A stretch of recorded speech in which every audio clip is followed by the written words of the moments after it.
ಭಾರತ ಮತ್ತು ಪಾಕಿಸ್ತಾನದ ನಡುವೆ ಯುದ್ಧ ನಡೆದೇ ಬಿಡುತ್ತಾ? ಪ್ರಧಾನಮಂತ್ರಿ ನರೇಂದ್ರ ಮೋದಿ ಅವರ ನೇತೃತ್ವದಲ್ಲಿ ಅತ್ಯಂತ ಮಹತ್ವದ ಸರಣಿ ಸಭೆಗಳು ನಡೆದಿವೆ. ಮೂರು ಸೇನೆಗಳ ಮುಖ್ಯಸ್ಥರನ್ನು ಕರೆದು ಪ್ರಧಾನಮಂತ್ರಿ ನರೇಂದ್ರ ಮೋದಿ ಅವರು ಪ್ರತ್ಯೇಕವಾಗಿ ಸಭೆಯನ್ನು ನಡೆಸಿದ್ದಾರೆ. ಇವತ್ತು ರಕ್ಷಣಾ ಸಚಿವಾಲಯದ ಕಾರ್ಯದರ್ಶಿಯ ಜೊತೆಗೂ ಕೂಡ ಪ್ರಧಾನಮಂತ್ರಿಗಳು ಪ್ರತ್ಯೇಕವಾಗಿ ಸಭೆಯನ್ನು ನಡೆಸಿದ್ದಾರೆ. ಇವೆಲ್ಲದರ ಮಧ್ಯೆ ಇವತ್ತು ಕೇಂದ್ರ ಗೃಹ ಸಚಿವಾಲಯ ಅತ್ಯಂತ ಮಹತ್ವದ ಆದೇಶವೊಂದನ್ನು ಹೊರಡಿಸಿದೆ. ಮೇ 7ನೇ ತಾರೀಕು ದೇಶದ ಹಲವು ರಾಜ್ಯಗಳಲ್ಲಿ ನಾಗರಿಕರಿಗೆ ಸಾಮಾನ್ಯ ಜನರಿಗೆ ಸಿವಿಲ್ ಡಿಫೆನ್ಸ್ನ ಟ್ರೈನಿಂಗನ್ನು ತರಬೇತಿಯನ್ನು ಕೊಡಬೇಕು ಅಂತೇಳಿ ಕೇಂದ್ರ ಗೃಹ ಸಚಿವಾಲಯ ಇವತ್ತು ಆದೇಶವನ್ನು ಹೊರಡಿಸಿರುವಂಥದ್ದು. ಮೇ 7ನೇ ತಾರೀಕು ದೇಶದ ಹಲವು ರಾಜ್ಯಗಳಲ್ಲಿ ಪ್ರಜೆಗಳಿಗೆ ಸಿವಿಲ್ ಡಿಫೆನ್ಸ್ ನಾಗರಿಕ ರಕ್ಷಣೆಯ ಮಾಕ್ ಡ್ರಿಲ್ ಅನ್ನು ಕೊಡಬೇಕು ಎನ್ನುವಂತಹ ಆದೇಶವನ್ನು ಕೊಡಲಾಗಿದೆ. ಯುದ್ಧದ ಸಂದರ್ಭಗಳಲ್ಲಿ ಮೊಳಗಿಸಲಾಗುವಂತಹ ಯುದ್ಧ ಸೈರನ್ನುಗಳ ಬಗ್ಗೆಯೂ ಕೂಡ ಟೆಸ್ಟಿಂಗ್ ಮಾಡಬೇಕು ಎನ್ನುವಂತಹ ಸೂಚನೆಯನ್ನು ಕೊಡಲಾಗಿದೆ.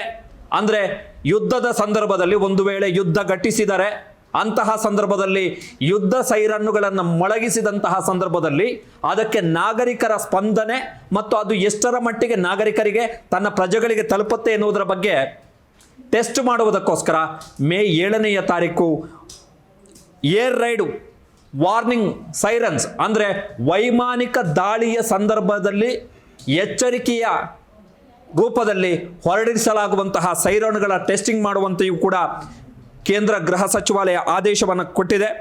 ಎರಡನೆಯದ್ದು ಸಿವಿಲ್ ಡಿಫೆನ್ಸ್ ಟ್ರೈನಿಂಗ್, ಅದರಲ್ಲಿ ವಿದ್ಯಾರ್ಥಿಗಳಿಗೂ ಕೂಡ ಟ್ರೈನಿಂಗ್ ಕೊಡಬೇಕೆನ್ನುವಂತಹ ಸೂಚನೆಯನ್ನು ಕೊಡಲಾಗಿದೆ.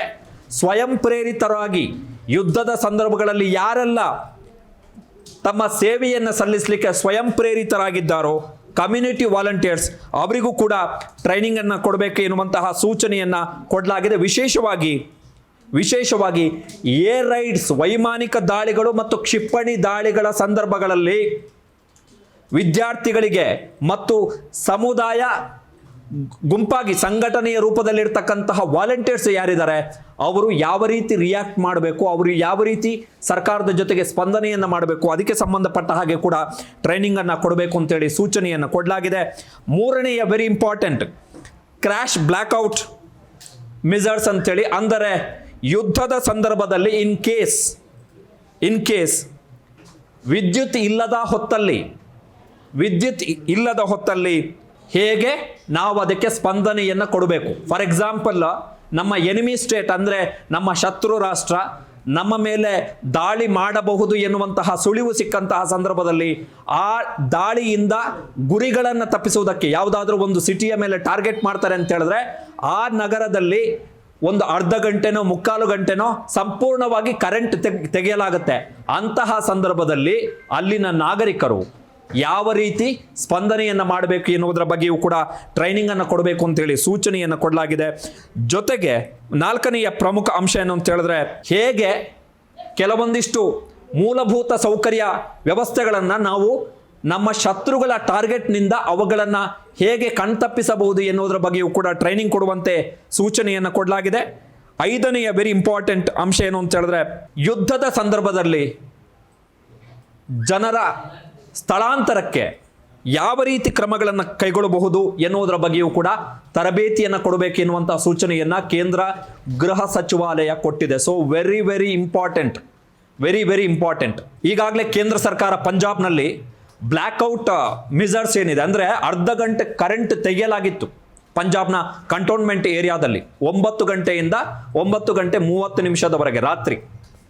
ಇದನ್ನು ಯಾಕೆ ಮಾಡ್ತಾ ಇದ್ದಾರೆ ಅಂತ ಹೇಳಿದ್ರೆ, ರಾತ್ರಿಯ ಹೊತ್ತಲ್ಲಿ ಒಂದು ವೇಳೆ ನಮ್ಮ ಶತ್ರು ರಾಷ್ಟ್ರ ಪಾಕಿಸ್ತಾನ ಯಾವುದಾದರೂ ನಿರ್ದಿಷ್ಟ ನಗರದ ಮೇಲೆ ದಾಳಿ ಮಾಡಬಹುದು ಎನ್ನುವಂತಹ ಸುಳಿವು ಸಿಕ್ಕಂತಹ ಸಂದರ್ಭದಲ್ಲಿ ಆ ಟಾರ್ಗೆಟನ್ನು ತಪ್ಪಿಸುವುದಕ್ಕೋಸ್ಕರ ಬ್ಲ್ಯಾಕ್ಔಟನ್ನು ವಿದ್ಯುತ್ತನ್ನು ಕಡಿತಗೊಳಿಸಿ ಇಡೀ ಸಿಟಿ ಕಂಪ್ಲೀಟ್ಲಿ ಕತ್ತಲಲ್ಲಿ ಮುಳುಗಿರುತ್ತೆ. ಸೊ ಅಂತಹ ಕ್ರಮಗಳನ್ನು ಕೈಗೊಳ್ಳಲಿಕ್ಕೆ ಈಗಾಗಲೇ ಪಂಜಾಬ್ನಲ್ಲಿ ರಿಹರ್ಸಲನ್ನು ಮಾಡಲಾಗಿದೆ. ಅದೇ ರೀತಿಯ ರಿಹರ್ಸಲನ್ನು ದೇಶದ ಎಲ್ಲ ರಾಜ್ಯಗಳಲ್ಲೂ ಮಾಡಬೇಕು ಎನ್ನುವಂತಹ ಸೂಚನೆಯನ್ನು ಕೇಂದ್ರ ಗೃಹ ಸಚಿವಾಲಯ ಇವತ್ತು ಕೊಟ್ಟಿರುವಂಥದ್ದು. ಸೊ ವೆರಿ ಇಂಪಾರ್ಟೆಂಟ್ ಡೈರೆಕ್ಷನ್ಸ್ ಎಲ್ಲ. ಈ ಹಿಂದಿನ ದಾಳಿ ಪುಲ್ವಾಮಾ ದಾಳಿ ನಾವು ಏನು ನೋಡಿದ್ವಿ, ಅಲ್ಲಿಯವರೆಗೂ ಈ ರೀತಿಯಾದಂತಹ ಮೆಜರ್ಸನ್ನು ಕೇಂದ್ರ ಗೃಹ ಸಚಿವಾಲಯ ಕೈಗೊಂಡಿರಲಿಲ್ಲ.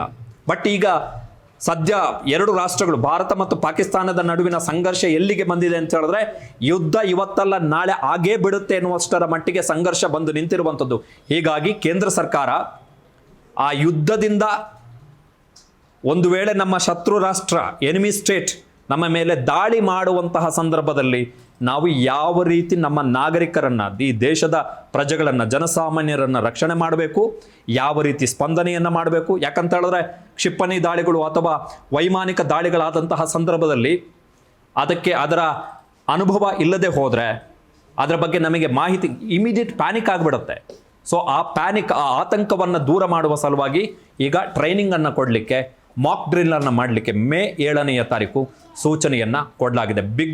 Big decision. ಅಂದರೆ ಕೇಂದ್ರ ಸರ್ಕಾರ, ಭಾರತ ಸರ್ಕಾರ ಪಾಕಿಸ್ತಾನದಿಂದ ಆಗಬಹುದಾದಂತಹ ದಾಳಿಯ ಬಗ್ಗೆ ತನ್ನ ಸಿದ್ಧತೆಯನ್ನು ತೀವ್ರಗೊಳಿಸಿದೆ. ಕ್ಷಣ ಕ್ಷಣದ ಸುದ್ದಿಗಳಿಗಾಗಿ ಫ್ರೀಡಂ ಟಿವಿ ಸಬ್ಸ್ಕ್ರೈಬ್ ಮಾಡಿ, ಲೈಕ್ ಮಾಡಿ ಹಾಗೂ ಫಾಲೋ ಮಾಡಿ. ಹೊಸ ಸುದ್ದಿಗಳ ನೋಟಿಫಿಕೇಶನ್ಗಾಗಿ ಬೆಲ್ ಐಕಾನ್ ಮೇಲೆ ಕ್ಲಿಕ್ ಮಾಡಿ.